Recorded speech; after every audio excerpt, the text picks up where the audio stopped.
Here's a look at what happened last time on the Ready Set Radio podcast.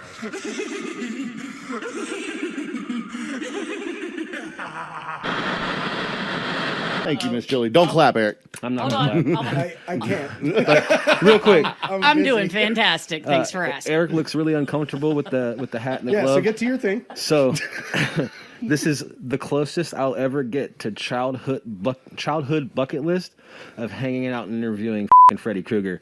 He's always been my favorite bad guy. Nice. So it's in my peripherals right now. This is pretty awesome. I tell you what, for that, I'm going to leave the glove on for a little longer, but I got to get rid of the hat so I can stop Sweet. holding the headphones. So, ladies and gentlemen, you will see that the decorations on the set have changed. You could thank Senior J-Dubs for that. Ladies and gentlemen, get ready. Allegedly, when I was his age, I had a guitar. Welcome, ghouls and goblins. It's time for the Ready Set Radio Halloween Edition podcast.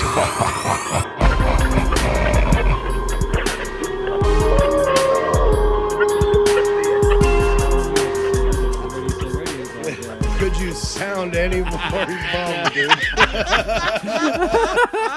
Happy Halloween, y'all. We're doing it again. J-Dub's done messed up a couple times, and he's a few deep, so we're working it out. I already forgot what I talked Happy about. Halloween, guys. We're here, though. We're doing it. And we were in a good conversation, too, Right? man. We had it We going. were. It was so good. That's And cool. I'll save the what do you like scared and that yeah, question. we'll I'll get back save to it, but we got to start reintroduce out. him. It's Lee. Welcome to the podcast, my dude. Lee. Thank you guys for having me, man. Love what you guys are doing. man. I just like real quick take a chance to say shout out to J-Dub. He always does an amazing job. Yeah, man. He never Yeah. forgets. He's never worth forgets every anything. penny. He's worth every penny. You know what? Double his salary, even. Double it. Damn it, man.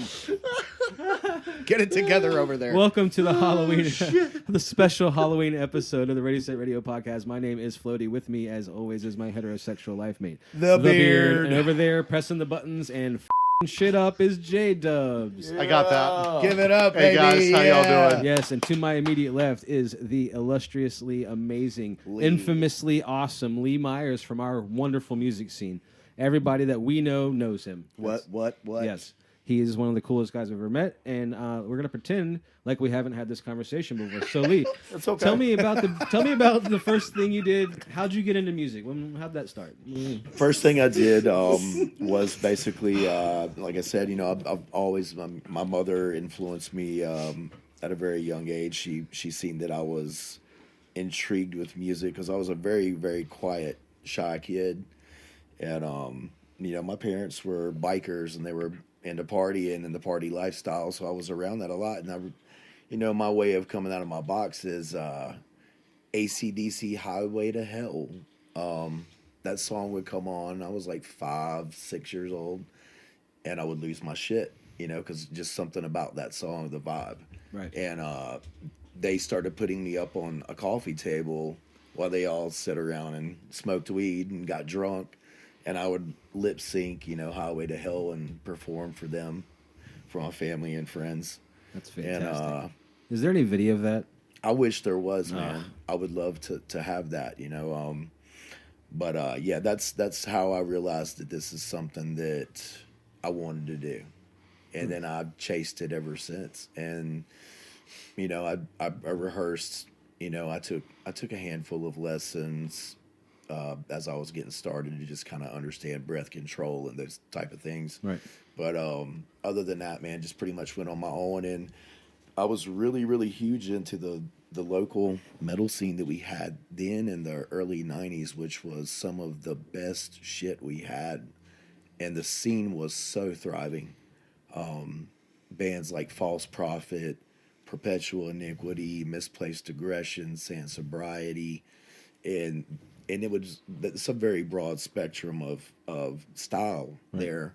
And all those bands would play together, like the Tavern, That's one thing that was cool about the Tavern is you would go and you would hear death metal mixed with funk or some just out there stuff, like all in one night. You're like, what's coming up next?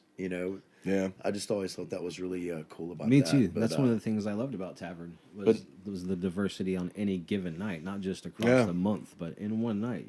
Burley might had find a a whole- propensity for taking bands that didn't like go together and sometimes making some, Yes. like you said in the last episode, making some magic happen when he put some together. That didn't Yeah, definitely, man. And he gave everybody a shot, but not to get off that, not to jump topics there, but Yeah, it's give the Tavern props, man. Much love to Burley and Rest in and, peace, and dude. very missed. The scene is not the same. Man, But I'm yeah, still not over it. I'll never be over it. I Yeah. don't think any of us will, man. Yeah. But anyway, not to get To sad and Burley. dark. Yeah, I that's don't have anything. Cheers, Burley. Love you, man. But yeah, that's how I got my start. Is I would go check out when I realized I wanted to do metal, and I got really heavy into the local metal scene, and I bought all their tapes. That's when we had tapes. Oh yeah. And I took them home and I studied them, and I was like, how does he make that sound? How does and I don't know if you guys are familiar with Perpetual Iniquity or Of Dying Dreams. Yes, of Dying Dreams. They had the drummer that sung. It was a Yes. 3-piece. Scott Ingold, man, the guy could play multi instruments, but drums and vocals was just mind blowing to watch him sing like King Diamond while he was burning the kid up, Right. And I was just like, oh my god.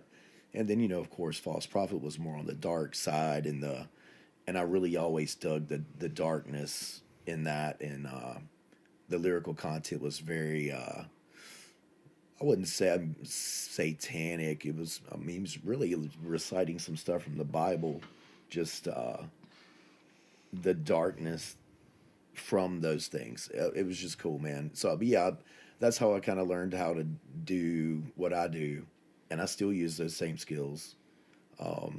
Just screamed and screamed and screamed, tried to understand breath control and how to extend the screams, lower them, just working on the range and then working on the clean vocals. And then, of course, I was really influenced by hip hop as well. So I've always tried to mix some of that aspect into my style as well. So, I mean, that's kind of how I got started. And that's how I'm still doing the same thing now, 30 some years later. So. Well, you're exceptional at it, man. We're all big Yeah, fans. J-Dub. indeed. Yeah, I was actually going to say, a lot of people don't know this. I actually know this just from knowing Lee. But you actually have, because we're all sports fans here, you have a sports background, don't you? Yes, in wrestling. Oh, snap. Yeah, Real wrestling. Yeah, you seem that you've got that build there. You've got that athletic type. I could see it. Yeah, that I was really into wrestling in middle school and high school, and honestly, that it took me away from music for a moment because I couldn't find. Like I was telling you earlier, it was hard to find kids my age. I jammed with a lot of older dudes doing covers and stuff, but they always looked at me like, "Well, you're too young to step up and be a front man at 14, and we're all in our early 20s." And so yeah. But anyway, yeah. I forgot what the hell I was saying. That is Wrestling. Oh yeah. Back to the sports. Yeah. I was into wrestling in high school, and that pulled me away from music momentarily. Middle school and high school, and I realized I was pretty good at that too. Just I had a lot of anger, and it was didn't have the musical release yet, so I just pointed it into that and realized I was pretty good at that, and ended up becoming team captain of the team for a couple years in a row, and then wrestled varsity my 8th grade year. I ended up moving into high school varsity, and that's when I was like, oh shit. What high school did you go to? I went to Thomasville Middle School and High School. wow. And that's who I wrestled for, the Bulldogs. Nice. Yep. Thomasville. Yes. Yep. Yeah. Small little town, man. Heard of that place? I have. Yes, you have. So, do you know the number of bands you've been in, or people you've worked with? Man, I had a feeling you were going to ask me this. I figured you might think He saw that. He saw it coming. But no, I mean, I was trying to think about it, and I'm like, man, I've done so much stuff, and it's crazy because I'll have like old guys that I used to jam would come up and they're like, "Man, you remember this right here?" And they'll throw something on. I'm like, I don't even remember writing that. Right. But can I have a copy? Because that's the one thing that I didn't do throughout the years is I just kept moving and Didn't keep track. didn't keep the material that I recorded with so many different people and just have that now to look back and see the growth. Yeah. I've actually thought You about know? this before recently about there needs to be a site or a movement or someone can head up. If you have recordings of local bands, there's this website you can go to and you just upload it so that everybody else that was fans of it or that created it that don't have it Right. can get it. There's That'd be stuff that I very- don't have. You mean YouTube? Yeah, or No, Reverb no. Nation. No, but that's not the same. That's just too much shit to sift through. Yeah, right. Specifically for like Just local tailored musicians. to Right. this. Yeah. I got you. There'd be an app I for dig it. that. So you could search for the music based on a point on a map, Yes. like locally. Yeah. Interesting. And you can see what people have Interesting. posted. Like I have a copy of Code 7's Paper Plastic, and Yeah. most Well, people don't, the release date of this episode of the podcast will be out there, so you'll have grounds for saying I thought of it first. Yeah, copyright WRSR LLC. Yeah, go buy a couple. All kinds of Go buy a couple stickers. domain names and just lie in wait to be able to sue somebody. And don't worry, we'll cut you in. On your yeah, profits. I'm down. everybody that's here gets a cut in for sure. Well, That is the American way, y'all. the exact number of bands you're in doesn't really matter. I would say probably In the dozens. more. Yeah. Doing this, playing live since like 15. My guess was just shy of 30. That was I would my say guess. around at least recorded projects, at least 30. Yeah. Awesome. Damn.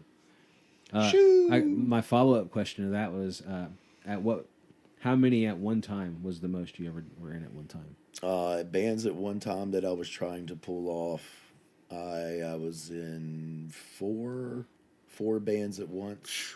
God. And that was basically rehearsing pretty much every night of the week and then playing shows every weekend. Yeah.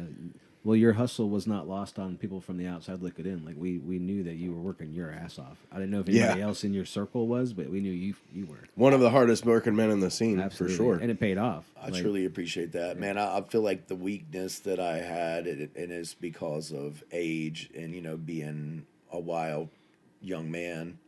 That is a nice way to put it. I lost out on a lot of great opportunities, man, just because I didn't have the patience, or it wasn't always my fault. You know how bands are. Oh, yeah. Just you have a group of 4 to 5 or more people, and you're all musicians, and we're all different and crazy, and trying to hold that together. That's a hard task. Yeah, when you're really pursuing that goal, you Yeah. see the people in your band way more than anybody else. Yeah. Your family, your loved ones, Yeah. your boyfriends and girlfriends. You see your band more than everybody else. Like he said when he introduced me at the beginning, a heterosexual life partner, because we've been in bands together, and that's how we've just for so many years now. I've just been able to stay that close because we're always working on something together. Right? I'm the side piece. Yeah. You're the side piece. Yeah, I'm the side piece. Yeah. He brings the Hey, very you sexy, the though. very tip point to our love triangle. Our love triangle. It's I a accept, very sharp point to it. I accept the concept of letting him believe that. Whatever helps me sleep at night. Right, exactly. So, Lee, Yeah. tell me, Yes, sir. what do you enjoy the most about scaring the shit out of people? Again, I'm a bit of a romantic, so not really into scaring people at all. That's a safe bet. Right. So, for our listeners, anyway, I want to delve into the character, because it's kind of the elephant in the room. We're not talking about it because we know you, Right. But for the people that are just watching the podcast, they're like, "Who is this guy and what's on his face?" Right. So, tell me about the character. Pimp yourself. Yeah, please.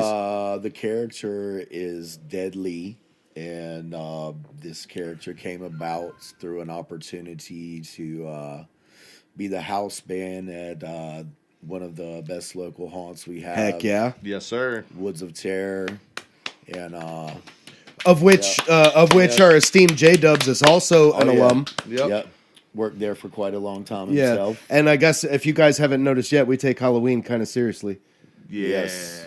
Looks amazing in here. Heck yeah. But yeah, the character came about through that opportunity, and I've always loved and tried to incorporate characters into what I do through music, even without a mask. And then I tried masks throughout the years when I was in a band called FIX. I love that band. I actually went to a porn shop and bought a GIMP mask, and just because I wanted to freak people out. So I mean, I would put that on and come out like our opening song, unzip the mouth, and just it was great, man, because the reaction, and then that's when I realized that that's something that I wanted to keep chasing. The characters and what can I do and how can I make this interesting and different, and then around that same time, I mean, and of course people have always used theatrics, since like Kiss and even before them. Yeah. But Alice Cooper's the Godfather, man. Alice Cooper, and I'm going to see him in Rob Zombie next Wednesday. Yeah. I'll be there with you, brother. You going? Hell Yes, yeah, sir. dude. Yes, sir. I already got the tickets. Yep, It's a done deal. That's going to be an It's going to absolutely be an killer amazing show. It is, man. I'm looking forward to going to that, and that's right before season starts, so that's gonna be like a good, pump up to see that Motivated. right For sure. right For beforehand. But yeah, the character, this character came about because of the opportunity for Woods of Terror, and I was like, man, well, I don't know what I want to go with, and I was a guy that does masks that works out there, Jimmy Woods. You can check him out, man. He's one of our local guys that makes masks. He also works at the Woods of Terror. He's actually the actor coordinator I think this is his second year. One of the head guys up there in that area. But yeah, he made the mask, and my buddies, our bass player Sam, they're best friends. So he was like, well, I can hook you up with Jimmy, get you a mask, blah blah blah. So it was very close to season, and I was like, I don't know what I'm gonna do. And he had this. It was solid white at the time, and he was about to throw it away because he wasn't happy with it. And he sent me a picture of it, and I was like, hold it. I was like, Nice. I see something in it. And I went over and put it on, and as soon as I put it in, at this time it was just white. Yeah, no paint, no texture. Nothing. No. I had no makeup on underneath, and I put it on, and I'd seen it, and I was like, that's it. Nice. And then we discussed the paint job, which you see right now. Yeah. Which is kind of like coming out of hell, like burnt, but the flames and the little crisp edges. That so perfect It's char. got that flame broiled exactly niceness that you're also looking for. kind of looks like burnt cheese or something too. Yeah. Though. Like but that was my Too soon. burnt cheese is my favorite though. Leave football out of this. It's not too soon. It's not too soon. It's Halloween. I didn't even Too see soon. it until he said too soon. That was a good one, dude. Hilarious. Melted cheese. Right. It does, but I'm cool with that. Nice. But yeah, and like I said, So this Once- character's. I'm sorry. Go ahead. no, I was just gonna say once I seen it completed and put it on and figured out what I wanted to do makeup wise underneath it to kind of make it pop. Yeah. Which took a few tries because I tried different colors and things. But this is what we ended with, and I'm pretty happy with it. And Yeah, it's gnarly sick. It is gnarly. Yeah, thank for you. sure. Love it. That's Thank a you. perfect word for it. yeah. But anyway, what were you gonna say? I was gonna ask if the character, like chicken or the egg, man. Which came first, the character or the project? The project was already we had already been signed up. Pimp the name for us, by the way. Yeah, always pimp your stuff. The name of the band, Yeah. So. Crypt Kicker. Heck yeah. And- Great band name, by the way. Great. You can, band name. you can find us on all social media platforms under Crypt Kicker NC. Yep. It's up there somewhere. You'll see it. Yeah, well, I'll move it to wherever my hand is. It's over there somewhere. It's over there. This is all pointing around like it's now it's there. But yeah, we also do another project, which we can talk about at a different moment since we're on this topic or whatever you want to do. But yeah, Crypt Kicker NC and band's Crypt Kicker, and that came about during season because as we started season, we had already signed up for the project, and we were a band called We Rise to Fall. Well, We Rise. Yeah, I remember that. Yeah. I'm sure you do. The band We Rise to Fall parted ways last minute, right before season started, and one of the main members of that band owned all the material, so we couldn't continue forward with the name. He had it, everything was protected, so we were just left like, okay, what are we gonna do? And I was like, well, we're not backing out. We're doing this, and pulled everybody together, and we rallied together, and we rehearsed our ass off, and became a cover band at that time because we lost all of our originals, and I think we've had time to maybe write 3 originals in the year that we've been a band, which is crazy for me because I'm used to being in a band, nothing You but grind, original. dude. Yeah, you Just grind. nothing but original material. So just having to switch over and learn that much cover material in that amount of time was just, it was intense. Yeah. Having 2 weeks to prepare. But our first night out there, opening night, man, we walked out and it was amazing. Nice. It was, and we knew that we were on to something. And then we decided to make it an official band during season. That's and awesome. move forward. And it's crazy because we had some band members from other bands that were kind of hanging out and stuff and coming up. And I talked to the guys. I was like, well, we should go out and do this outside of here. And, That's a great idea. And I don't want to mention who, but they laughed at it. They laughed at the idea. They Man. They were like, you're gonna go out and get up and try to play these little dive bars. Ha ha ha. Yeah, good luck with that. And I was like, watch me. I'm gonna say it, man. I'm gonna say it. J-Dubs. F them. but The button. Press the button. He pressed it a whole bunch of times too. agreed. But like I said, I see where they were coming from, but I had a vision, and I was like, this. I haven't seen anyone else doing anything like it locally, and I was like, we're gonna do it. Yeah. And we went out, and a year later, we've stayed consistent and busy, and actually made it a pretty successful business. So, That's what's up, dude. Yeah, man. That's what's up, because that's not easy to do. That's It not is easy to I do know at you all. guys know. Yeah, man, it's not easy at all. No, it is Stupid not. fly. I don't want to think about it. That's hard work, man.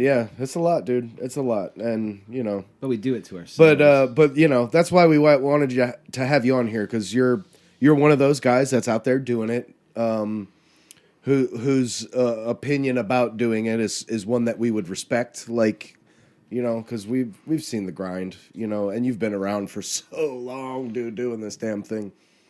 And Consistently is the thing, though. yeah. Because like a lot of people come and go, but they come back and they come back. But like you've pretty much been doing something nonstop since I've met you. Yeah. And Yeah, I can I'll hear that. say here, this would be a good point to bring in here. With your saying, with all the hard work and everything, this would be a good time to integrate with the other project that he's got going on, because they're pulling double duty. Yeah, Yes. you said we could talk about it, right? Sure. Yeah, because that is a really cool idea that I haven't heard anybody doing yet. Tell the people your $2 million idea that we think is fantastic.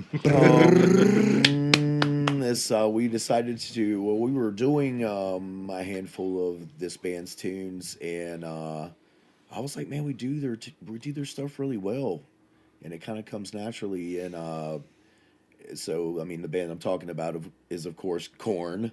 Heck Heck yeah. Yes. And Are you it's the That's next right. it's the next generation of music genre to come around and have that level of dedication in a reenactment, so to speak, as a tribute band to be like they're the next generation. It's a band that's now worthy of that focus. Right, exactly. They've been around long enough. They've got a big enough fan base that they warrant having a tribute act, which I think is pretty cool all on its own. And your take on And it. you just so happen to be the guy. Talk about it. Yeah, I mean, I'm excited about it, man. Of course, it's a ton of work. Jonathan Davis is an underrated vocalist, in my opinion, and definitely trying to mimic him in his unique, Very unique style, dude. Yes, it's not easy. I don't envy that task at all. And I study his material constantly just because I want, and he deserves as being one of my biggest influences from the early 90s, from the first time I heard Blind. Oh, yeah. And nice. Anyone in this room, I'm sure the first time you heard Blind, Right. you were like, I don't know what the hell this is, but it's the coolest shit I've heard. Dude, in a this long is time. gnarly as shit. Yeah. Yeah. I love Blind so much that like 6 years later, I skipped school to go pick up Follow the Leader. Oh yeah. Skipped Yeah. school the dude. whole day to listen to it. Another great album, man. Yeah. I mean, they've And just- when Peachy Follow was the good, Leader came out, it was one of the biggest things. And I think it was built off almost that one song, dude, because it You're was right. the one that got popular off the last one, and everybody was like, "Yo, this is weird. I dig it." But Korn came to town in Yeah. those early years, man. Before Peachy, they were here. They definitely came for Peachy. Yeah. Oh yeah. And then saw him. Then the third time I saw him there at the Coliseum with Rob Zombie, doing Yeah. doing Bada bing, Got the bada Life. boom. You know. But yeah, Korn was a big influence for me when I was doing the metal music. Yeah, I think most musicians, even in all genres, I mean, because they did something. They were the godfathers of the new metal. Yeah, and know? and bigger than that, I read this somewhere. I don't remember if it was a guitar magazine or where it was, something music related. But the bigger point was that they brought down tuning to the yeah. mainstream. They did. That was the thing that like they pulled off that And nobody had done seven-string yet. guitars. Seven And strings, yeah, yeah. so like it was. But when you heard that record play, you were like, "Whoa, that's heavy, dude! How does it get so heavy, dude? Right. Oh my god!" Right. Yeah. Yeah, man. But yeah, so that came about through the way of doing a few other tunes and realizing that we could pull them off pretty good. And I talked to the guys. I was like, "Yeah, would you guys be interested in doing a full tribute to this?" And they were like, "Sure." So we started working on that as we were building Crypt Kicker as well. So it's just been nonstop. Trying to get both projects, which Crypt Kicker, I wouldn't say we're very established at this time. We're still growing, and but in a year's time, it's like right at a year anniversary for us right now. So we're doing really well to be doing it for a year, and then the Thoughtless project, it's only about maybe 4 months old. So, and that's just consistent rehearsal nights of working on just their material. Yeah. So You good over there? I'm never good. he's a You little have choked one up. job.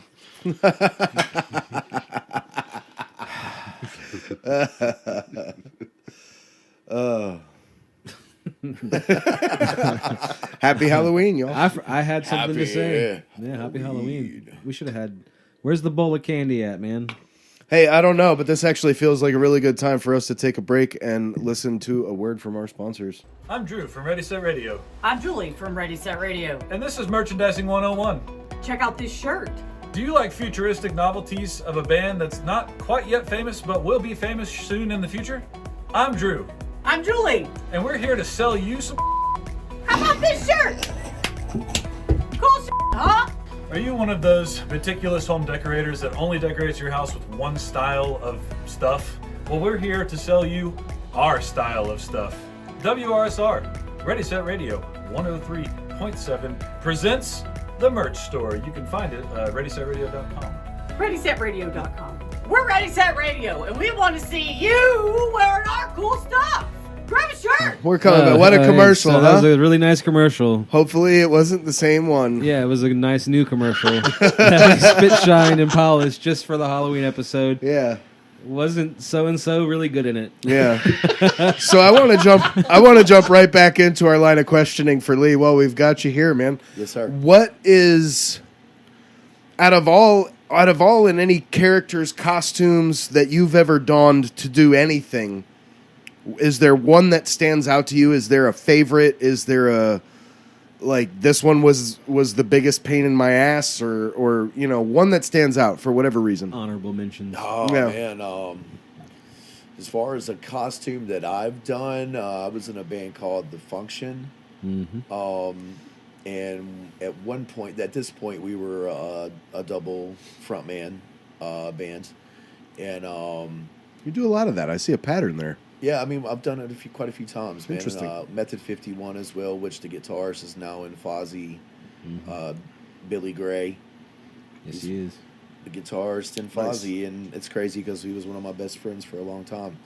But yeah, anyway, one of my bands, The Function, I used to wear this red jumpsuit that I had taken spray paint and spray painted all this crazy shit all over it, and I had Freak just kind of spray painted all like runny and nasty on the back, and I would do this kind of tribal paint on my face, but I had a tape recorder, and I could have got a sampler at this time. I mean, Right. It wasn't like I couldn't afford a sampler, but I thought it would be cool I had this old school tape recorder.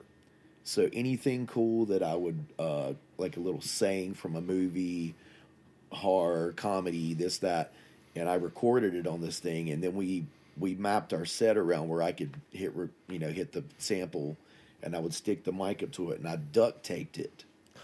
So I would have the band duct tape this thing around me. And that's how you were doing live samples, dude? Yes. Oh my So God, that's great. It looked like I had a bomb strapped to me. Yep. That's great. But there was many times that the tape got put on way too tight. And and then yeah. Trying to breathe it. Yeah, Right. And I'm this one I had the skullet dreads and Yeah, just the man. dreadlocks in the back. Yes. So it I just looked insane. The But Predator dreads. yes, Yes. exactly, man. The Predator dreads. Our dog, dude. Our dog. That's because all my hair started falling out everywhere else. Hey, look, there's a reason we sport the same style. You know what I'm saying? Right. Hey, it's a good look though. It is. Were man. you a member of Light Divided? Every member is bald. Is that what you're saying? Damn near. I have played with a Light Divided over the years since the beginning, so yes. Yes, sir. Yeah, that was how I met you. At Yeah, least. yeah, through a Light Divided. I remember that. But yeah, back to what we were saying. What the hell were we saying? We were talking about the character. Oh, You're that with character the with the live, function. yeah. Right. That character, the duct taping, man, and trying to perform in that, and trying to do the whipping of the crunching my body, and this thing's like taped to me right here.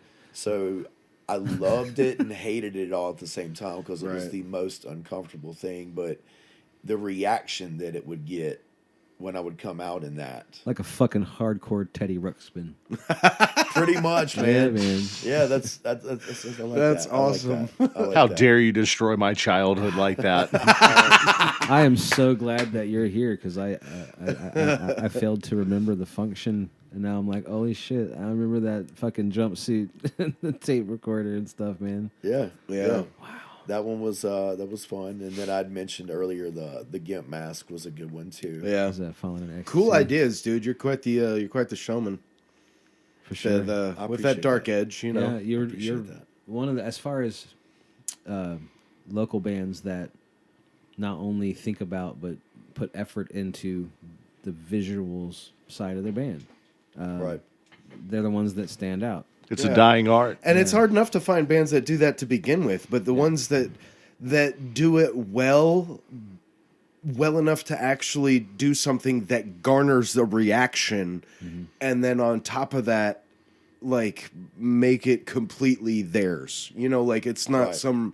it's not redone something else. It's not. I can't even think of the word. I'm Well, like trying to it was think of, always but yeah. my goal, and for the most part, everybody in A Light Divided or Graveyard Heart or Meritic, it was always our goal to everybody that was in the room while we were performing, even if you don't like us, you're gonna be like, that was cool. Like they gave a shit. I'll remember that show, or it wasn't my cup of tea. We got that a few times, but you guys are great at what you do. Yeah. You were gonna remember the show because 9 times out of 10 in those early years, you'd have 5 bands set, and you'd be the only band where the band was like throwing down and like putting on the energy.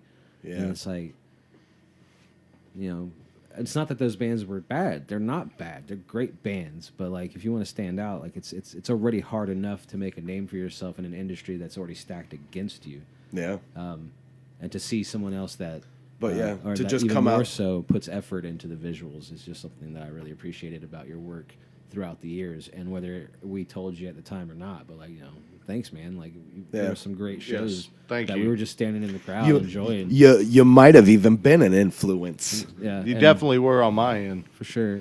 Yeah. You guys are so sweet. Oh Aw. my god. Well, you said you really liked nice things. You I weren't really do, into man. scary. Yeah, I you love are it. a romantic, right? Yeah. I love it, man. I love it. I'm feeling the love, man. Now, other than vocals, you do play some instruments, don't you?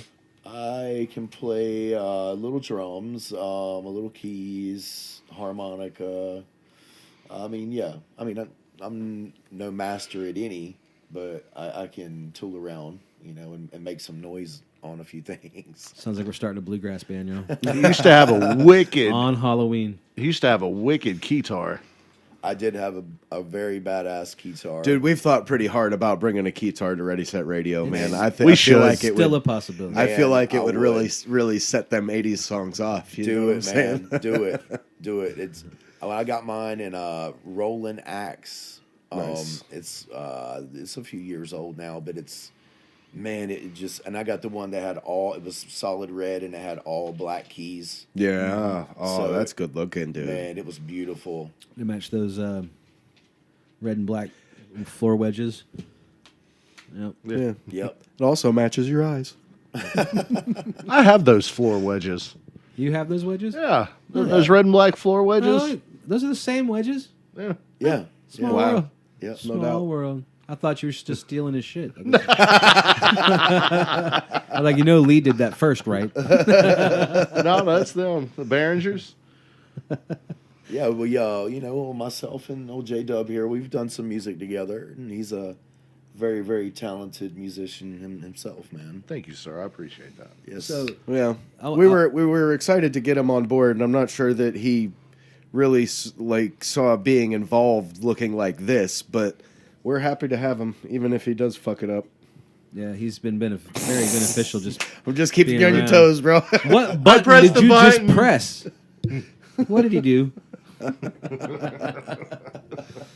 I want to segue into a different topic in a second, but I did have one more kind of music question for you, performing and stuff, because I know that I did it for a long time, still doing it. You're still doing it, done it for a long time.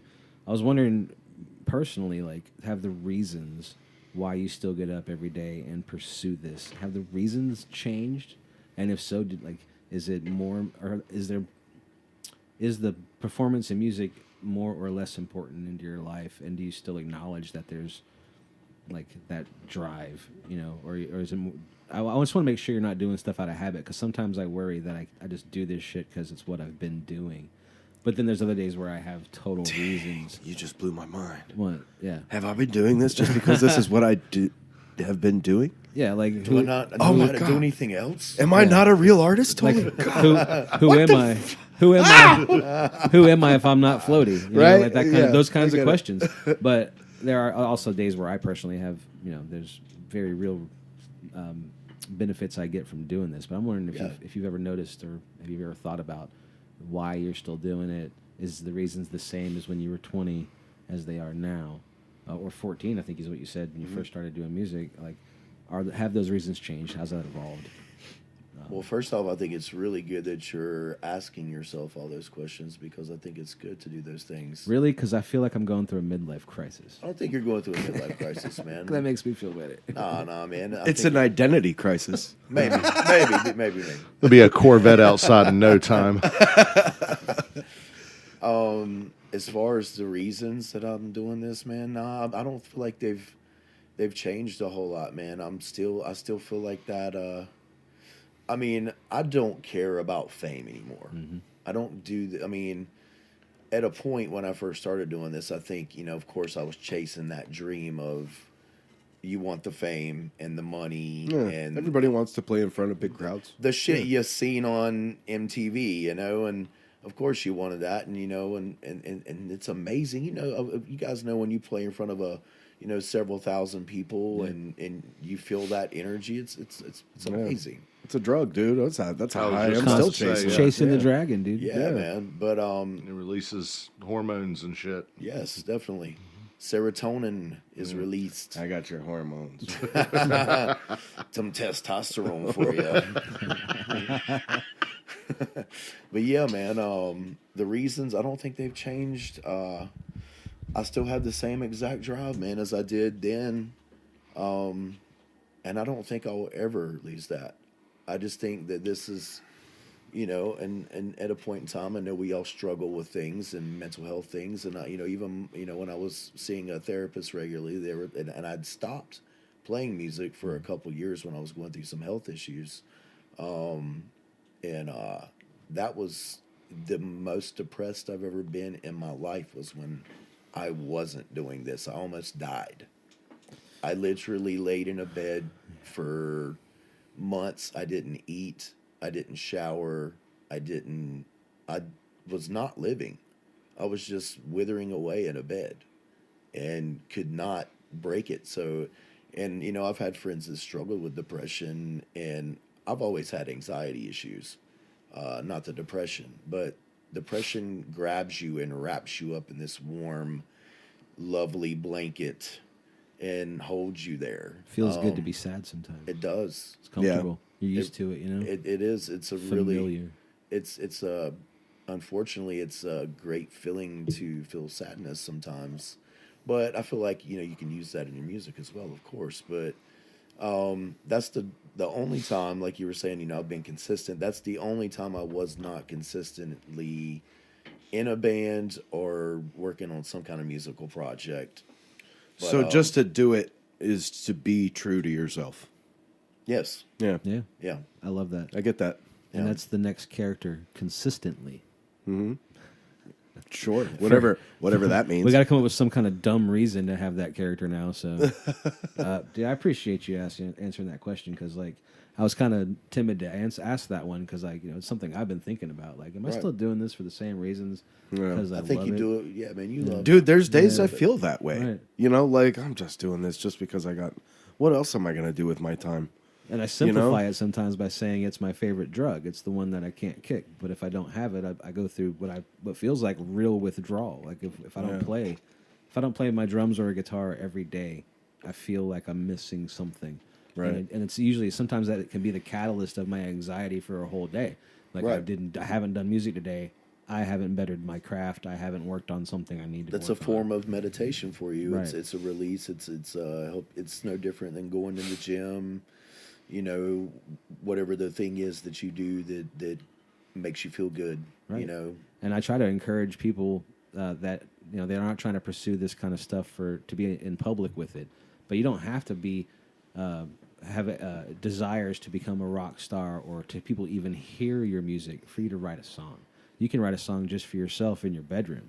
Creating doesn't have to be for other people, but there's something that you can get out of creating that you're not going to get some other way. And if you're not creating something, I recommend giving it a shot.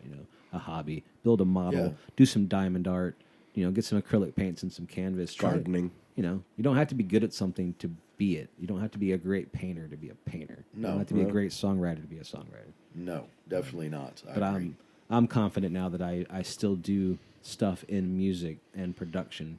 I was born to do it because every aspect of it gets me off. I love coiling cables at the end of the night. I like packing up speakers and drums, and just as much, well, not just as much, almost as much as I enjoy performing for the show. But I've always been that. I'm glad you said that, because I had a straight up called you a liar. No, almost. Basically, most of the time, 90% of the time, I enjoy the behind the scenes tech. doing graphic design, video editing, setting up speakers, and all that stuff. Just like I do playing the show. The entire world of entertainment and performance is something that's always been near and dear to me. And when I'm not involved, it sucks, and you get depressed, and then like you can downward spiral. Oh yeah, so for sure. I try to always do something every day just to make sure I don't let myself get there. I can't say that I have the same love for the setup and tear down as you, but I sure as hell don't. I totally get that. I sure as hell don't. I can see why people would hate it. You know? I do. Yeah, I do. man. I mean, of course, and I do about 80% of that. You know, as I carry the PA, I'll get there before the rest of the band. I'm on top of setting everything up. As a lead singer, how does that like? Yeah, how did doesn't that happen? feel wrong? That's the like, thing, man. Anybody I'm should be... like, when I do it, I'm like, you guys, I'm sweating my ass off here. If I keep doing this, I'm not going to be able to perform tonight. Like, all the water is going to leave my body through my forehead, and I'm going to die on stage. Like, no such thing I need as bad somebody publicity. else doing this work, man. It would be so great to be on the level of just having a handful of roadies.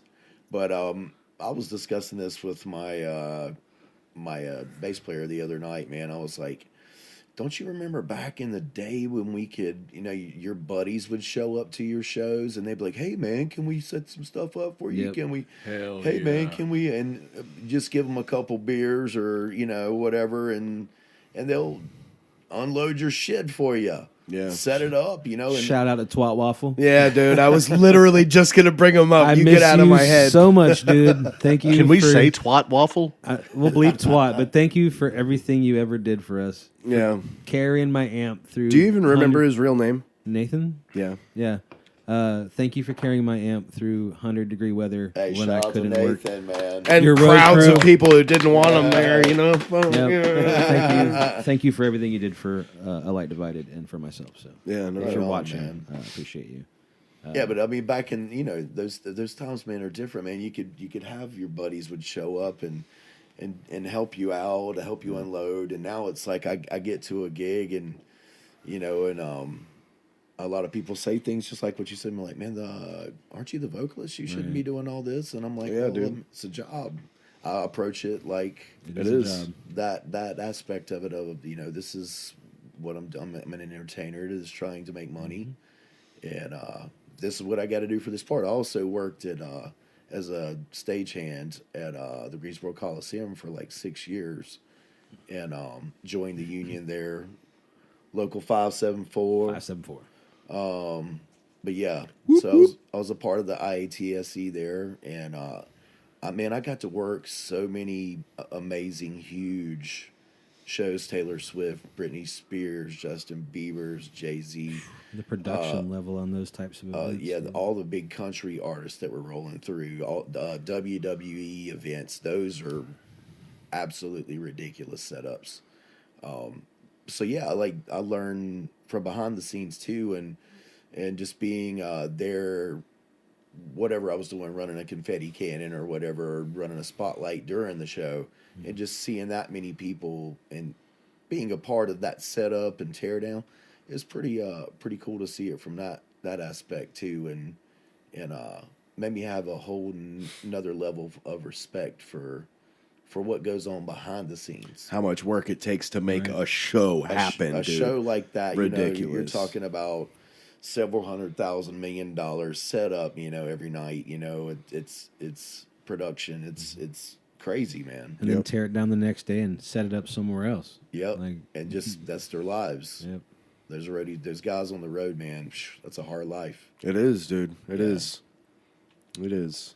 I think we're running good on time as far as like the full episode, but I wanted to switch subjects. We talked about music. What you got? I want to talk about horror movies. Sure. And I think I want J-Dub involved in this conversation. J-Dub. Oh, let me put my headset back on. And I know that there's a hard conversation when it comes to people like us that all like horror movies. And Yeah. you can't. It's like music. You don't have a favorites most oftentimes. Yeah, but there Well, are I mean, favorites. but see, like even horror on its own has all its own subgenres. Subgenres. So like, I'm and just there's curious what you like. my favorites are the classics, dude. Like I'm talking like the posters that I got from him were for Creature from the Black Lagoon, The Bride of Frankenstein, and The Mummy. You like And Universal monsters, dude. Well, it doesn't even have to be Universal, but just like the classics, Wolfman and Phantom of the Opera, and those are all Universal. I didn't know that, but yeah, sure, They are, and Fun. they're also love stories. They weren't supposed to be horror. Horror.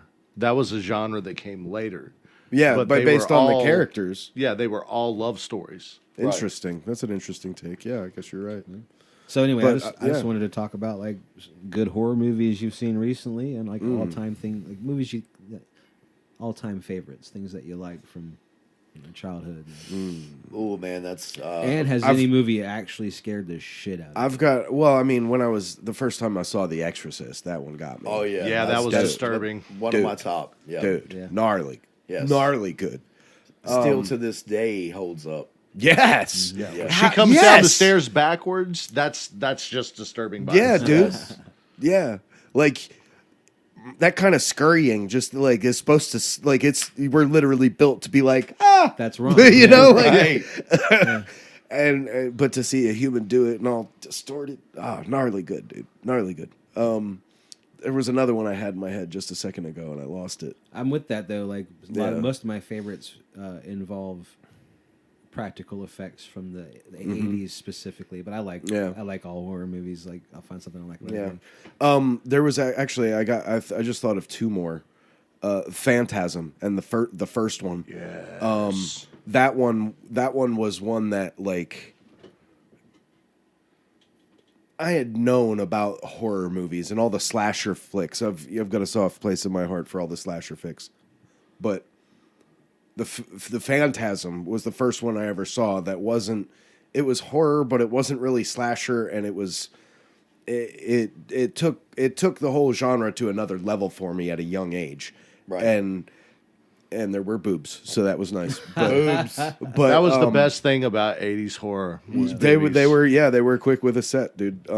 But that was the one that took me to like, oh, this horror goes way deeper than just Freddy and Jason, you know, and and that was how I discovered the genre all on my own. Was mainly based like that one set me off, and then there was one that I'm not even sure qualifies as horror, but it's called I Come in Peace.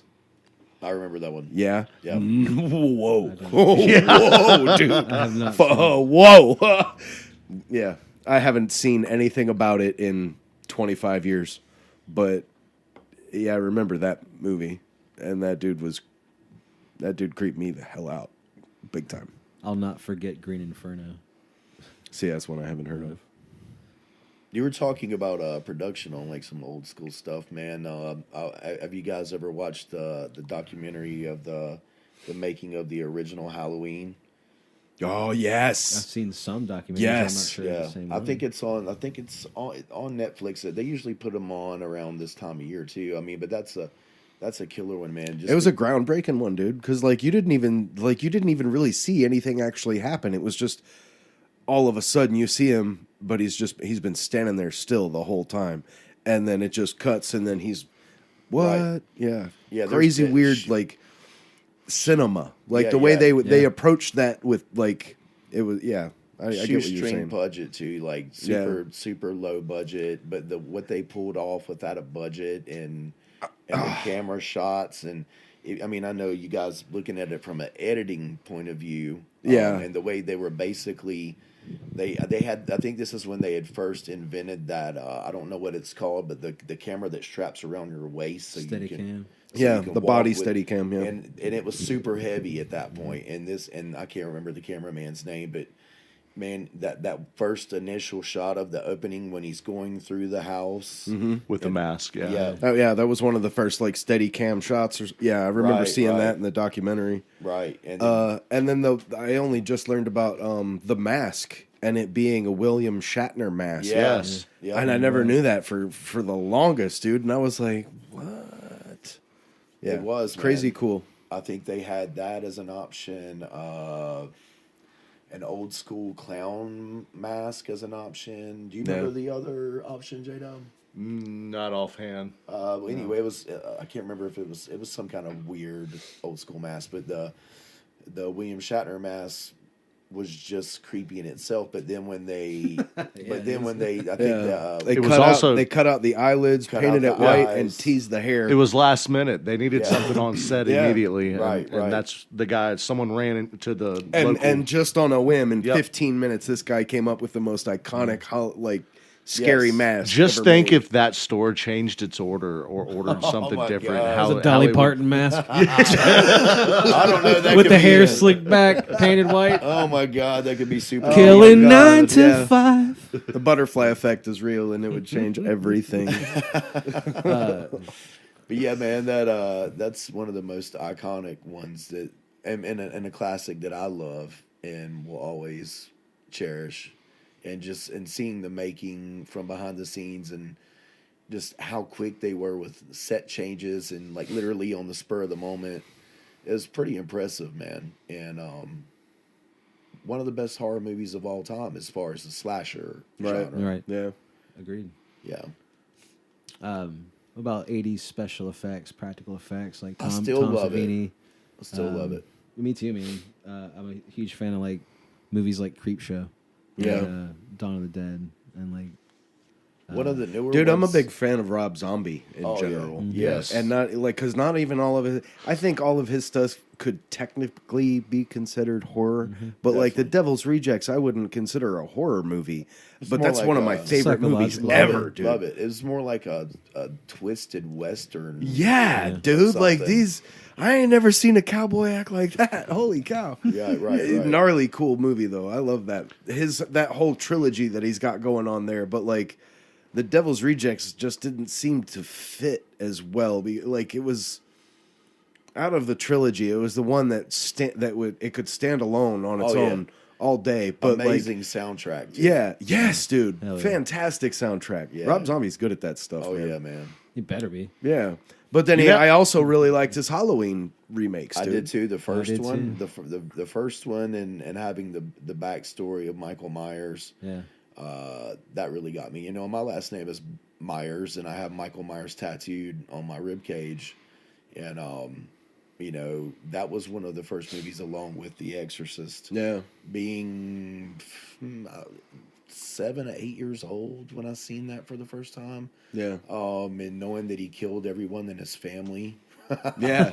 I relate so to that. At interesting. 7. I relate to that hard because I felt the same way about Right. Jason's story. I was like, wait, the first one wasn't him, it was his mom? Wait, okay, hang on. No, I got to watch them all. And I was the same age, and I'm like in Halloween, See? staying up late. Yeah, And I like my that- dad and his buddy are hanging out playing cards and shit. Just like, yeah, man, you can watch until we go to bed, and then we're doing, we got stuff to do tomorrow. And I so- gravitated towards Nightmare on Elm Street because of my recurring nightmares and Yeah. dreams and shit, and that was more interesting to me because I had a serious problem with dreams and nightmares specifically when I was a kid. Oh, that was genius. Freddy Krueger's my dude, man. Genius, man. He'll always Yeah. be my dude. You can't fuck Yeah. with Freddy, dude. He's my Nah, guy. you can't fuck with I love Freddy. them all, but Freddy's my guy. Yeah, right I here, love man. Freddy. Love Freddy. Yeah. Oh, and we've got the really cool glove. Oh, yeah, Since you mention it, I'm gonna break it out and put it Yes, on. you 'cause gotta this you have to Happy put it on. Halloween, y'all, and this is a really well made.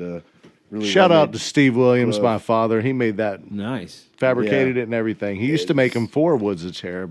Yes, And amazing. this thing is legit cool, dude. Yeah, call me old fashioned, but it's a personal requirement for me that my Like, slasher, that's legit cool. My slasher villain has to say the word bitch. So if he doesn't, then what's the point? Yeah. Yeah, dude. If a slasher's not calling you a bitch while he's killing you, like, is he really killing you? Did you even die, bitch? I love it, Yeah. man. Yeah, one of my favorites, of course. And Evil Dead 2 is another one. That, Yes, sir. Hallelujah. Yeah, man. Yes. Yeah, a lot of people skip over Yeah. it because it's so funny. But Oh, dude, Bruce Campbell It's is like still- one of the greats, man. why can't an amazing horror movie be funny? Like, that's why I liked Freddy Krueger. He's funny. He's gonna talk shit to you while Yeah, he's man. killing you, man. Yeah, like it's great. I love it. It's the Peter Parker of superhero villains, dude. He's just sarcastic as shit. Yeah. You know, snide remarks on the hip, ready to go. Yeah. Well, you're just letting them fly now, aren't you? What? Oh, I'm Yeah, sorry. we're a couple deep now. Hold They're on, just hold gonna on. start flying. Wait, guys, I'm sorry. J-Dub, let me try that again. I really like you. I'm gonna make each one of those separate bleeps, dude. I'm gonna do it. Try that again. I really like you. I'm gonna make each one of those separate bleeps, dude. I'm gonna do it. No, I'm not. We're gonna make sure they knew you said it 4 times. So, my favorite. I'm glad you asked. Thank you. We did. I was J-Dubs. about to. If Hold on. I got it. We were getting there, I'm man. gonna say every time you start talking, so it gets edited. Damn, that's rude as. I'm kidding. Go ahead, brother. I love you. I love you, Jaden. No, J-Dubs, what did you think? I was gonna say my personal favorite was the colored version of Night of the Living Dead with Tony Todd. Hey, that's a good The one. reason too. why that's my personal favorite is because the first time I ever saw it was probably one of the worst thunderstorms I've ever experienced as a child was going on outside as I started watching this movie. And tying into House of a Thousand Corpses and all of those, Nice. Bill Moseley was the brother in the beginning of the first colored version of Night of the Living Dead. Very cool. Right. Yeah. Very But cool.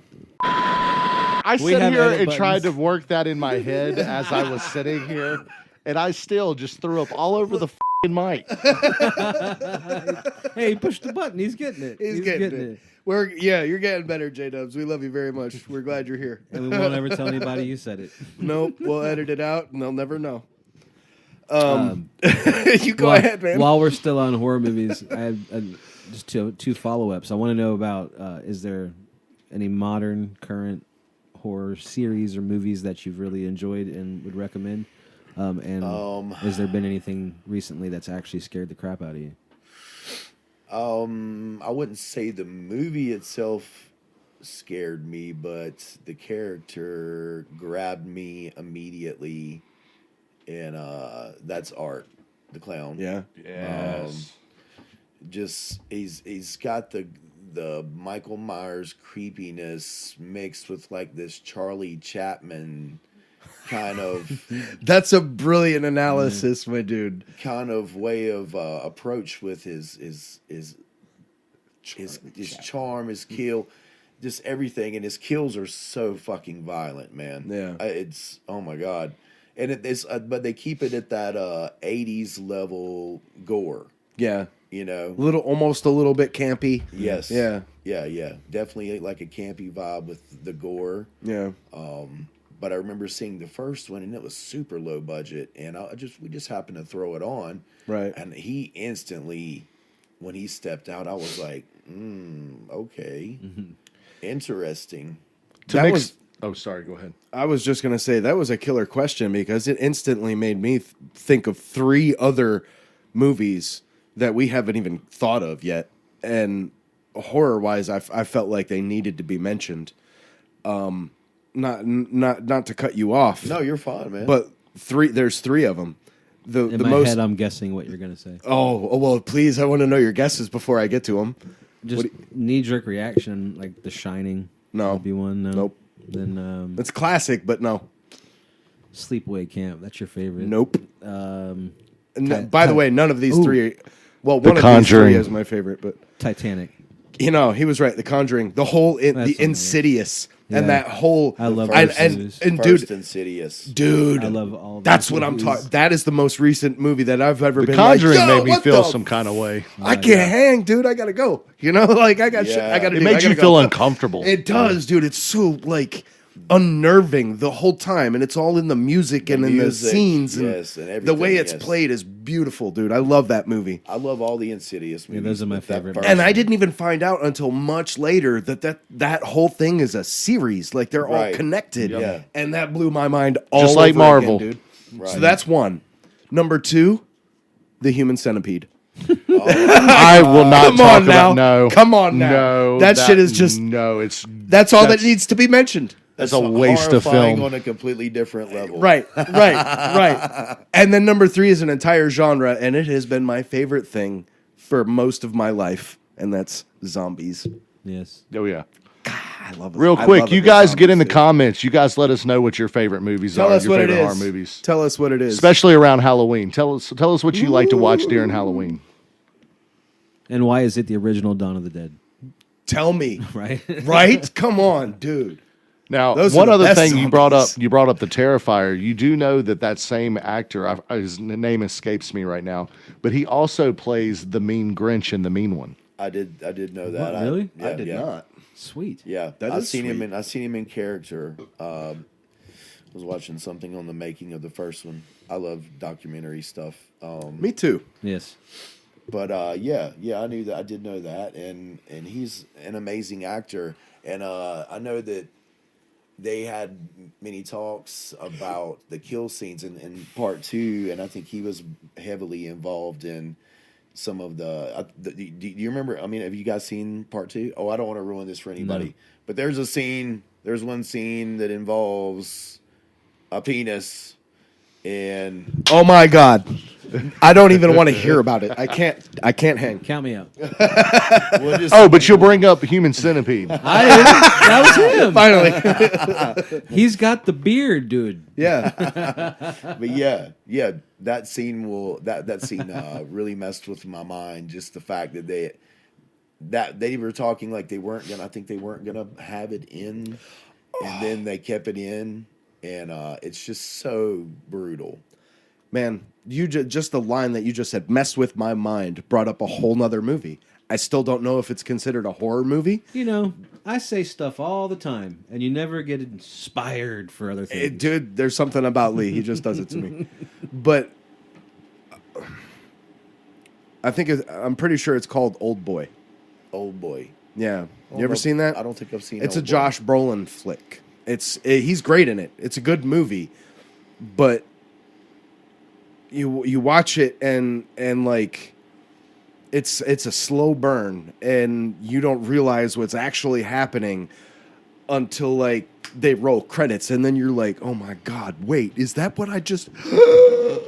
And it's probably as an adult. The mood, like, it's like I might consider that like on the level with The Exorcist as far as how much it's messed with my head when I saw it. But I didn't see The Exorcist for the first time as an adult. I saw it as a kid. Right. But the first time I saw Old Boy was as an adult, and it was the reaction that I felt inside was on the level, and it was just, it's grotesque and. Without ever actually showing you much of anything. I don't believe I've seen that. Dude. I want to shout out to Kyle Odell out there in Nashville, because he was the one that turned me on to it years ago. And it's a good movie, and if you're into nasty, gnarly, crazy, nasty shit, then I'm pretty you're sure gonna love he it. turned me on to Green Inferno. Yeah. Dude, he was good. He's good with a movie recommendation. What dude. a movie. Yeah. What a... But yeah, if you haven't, and you're into stuff making you feel weird, disgusting things, then like check that one out. I would Check out definitely the have Ready to Set check. Radio podcast. That too. I'll tell you another really good one if you've never heard of it. It's called Hereditary. Oh yeah, I've seen. I've heard of that one. That I've heard of that movie one. is twisted. Oh, yeah. I've seen Hereditary, and it's a good one for sure. Need to check that one out. It's not as good as Human Centipede, Eric, but Oh my Dude, god! that's dude. Stop. Hey, look, anybody that's seen it knows I was right for bringing it up. That's all I'm gonna say. You guys comment and just let us know who actually made it through the first or second one. I never made it through the second one. I made it watched through the 10 first minutes one, and after was that, like, I this is never garbage. watched another one. Never watched another one. Once you get one, you've seen them all. I They're all the think, same. I think the way I consumed that movie may have been worse, because I just watched like the highlight reel. You know what I mean? Because I didn't want to. They have a highlight I didn't reel? want to sit through it. I want to be like, okay, is there any scary stuff? And like, not really. Dude, but there's no scary stuff in Yeah. the movie. It's the whole idea is what's scary. I would have preferred the between stuff. You know, the dialogue scenes. That's what I want.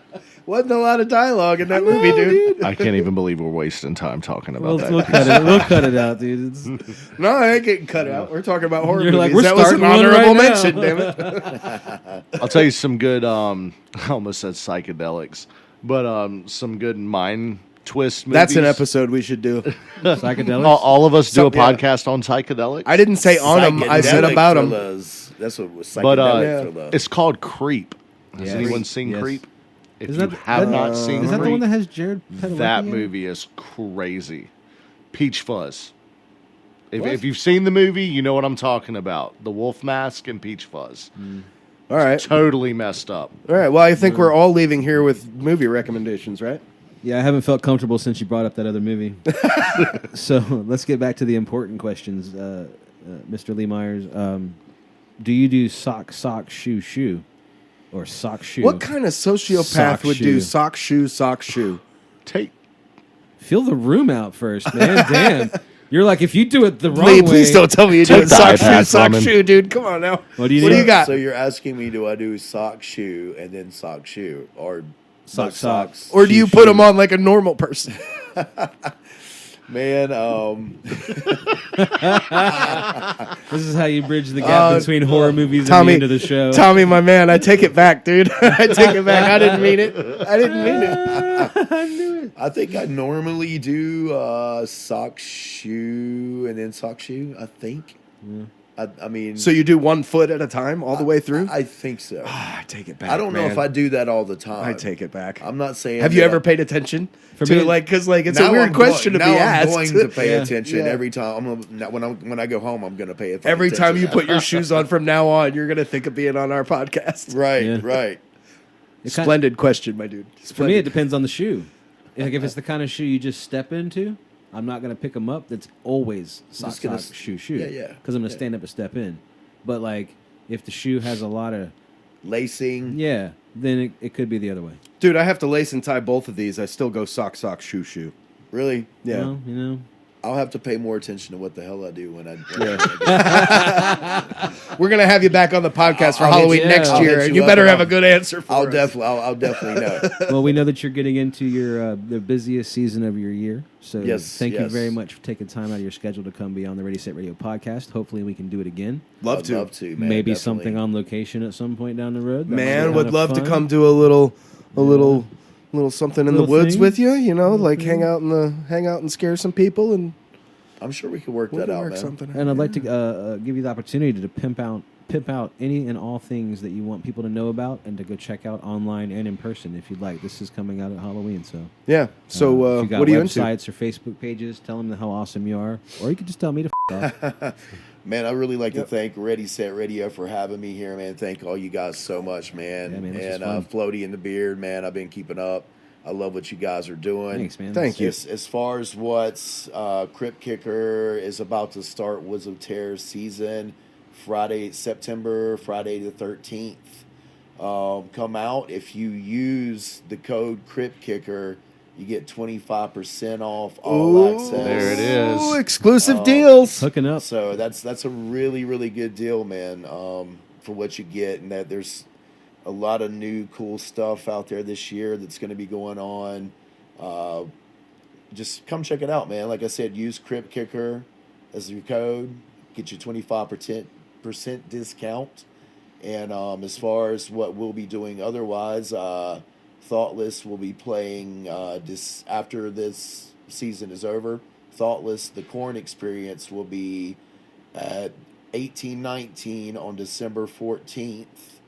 And Nice. Crypt Kicker will be doing something. We'll be in the studio with Jamie King, who was just a guest on here. Yeah. we'll be Shout in- out to that episode. Yeah, definitely. And we'll be in the studio with him right after we finish season in November. And then Crypt Kicker will be at Lucky's Burger and Tap on November 23rd. That's in Asheboro.